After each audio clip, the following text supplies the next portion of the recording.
ভিত্তি, পিলার। আল্লাহ সুবহানাহু ওয়া তাআলা যেহেতু পবিত্র, তাই তিনি পবিত্রতাকে পছন্দ করেন।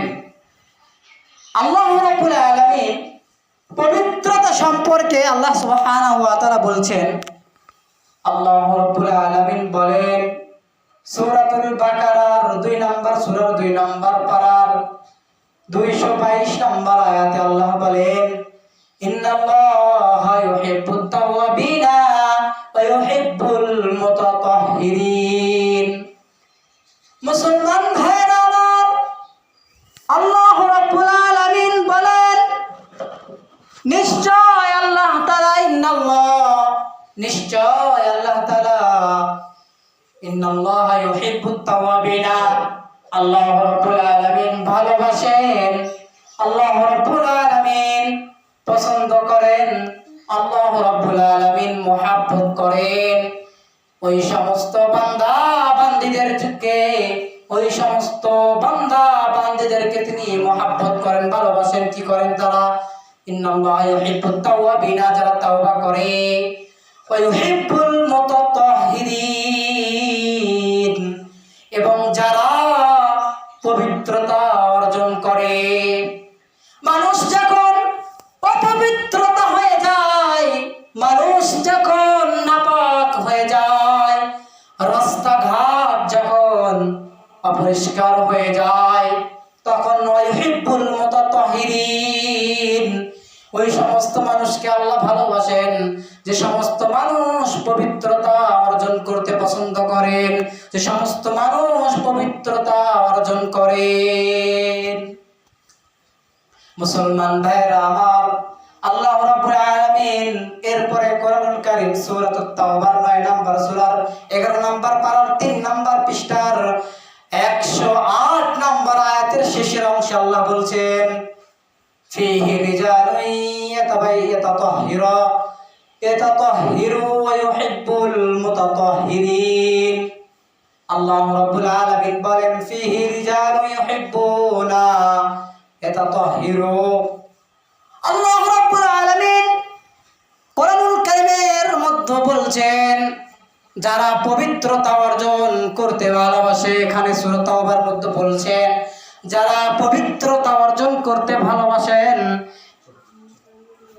আর আমিও তাদেরকে ইউহিব্বুল মুতাহহিরিন, আমিও তাদেরকে ভালোবাসি। আল্লাহ বলছেন যারা পবিত্রতা অর্জন করাকে ভালোবাসেন, যারা পবিত্র থাকতে পাক থাকতে পছন্দ করেন, আল্লাহ রাব্বুল আলামিন বলেছেন ইউহিব্বুল মুতাহহিরিন, আমিও তাদেরকে ভালোবাসি। আল্লাহ বলছেন যারা পবিত্র থাকতে পছন্দ করেন, আমিও, তারা যেহেতু পবিত্র থাকতে ভালোবাসেন, পছন্দ করেন, আমিও পবিত্রতাকে পছন্দ করি, পবিত্র থাকাকে ভালোবাসি। সূরা তাওবার 108 নম্বর আয়াতের শেষের অংশ। মুসলমান ভাইরা আমার, এর একটা শানে নজরুল আছে, ইতিহাস আছে। মদিনা এবং কুবাবাসী, মদিনায় সেই সময় পানির ওই রকম ব্যবস্থা ছিল না, নবীর যুগে ওরকম ভাবে পানির ব্যবস্থা ছিল না, তারা ঢিলা কুলুপ ব্যবহার করত।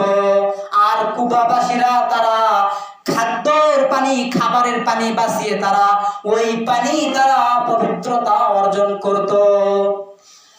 মুসলমান ভাইরা আমার, আল্লাহ রাব্বুল আলামিন মদিনাবাসীর পক্ষে কোরআনের আয়াত নাযিল না করে যারা পানি দ্বারা পবিত্রতা অর্জন করেছে, যারা পেশাব পায়খানা পানি দ্বারা পবিত্রতা অর্জন করছে, অর্থাৎ মদিনাবাসীর পক্ষে নয়, কুবাবাসী যেহেতু পানি দ্বারা পেশাব পায়খানা পবিত্রতা অর্জন করেছে, আল্লাহ রাব্বুল আলামিন তাদেরকে ভালোবাসে কোরআনের আয়াত নাযিল করে দিয়েছেন। তার মানে এই আয়াত দ্বারা আপনি কি বুঝলেন? যখন আপনি মদিনাবাসীরা ঢিলা কুলুপ এবং পানি যখন পেত, পানি ব্যবহার করত পবিত্রতা অর্জন করার জন্য, আর কুবাবাসী তারা খাবারের পানি বাঁচিয়ে সেই পানি দ্বারা পেশাব পায়খানায় পবিত্রতা অর্জন করেছে। এই জন্য আল্লাহ রাব্বুল আলামিন খুশি হয়ে ভালোবেসে নাজিল করলেন। আর আল্লাহর নবী এই আয়াত কুবাবাসীকে শোনালেন আর বললেন আল্লাহ রাব্বুল আলামিন তোমাদের পক্ষে কোরআনের আয়াত নাজিল করছেন।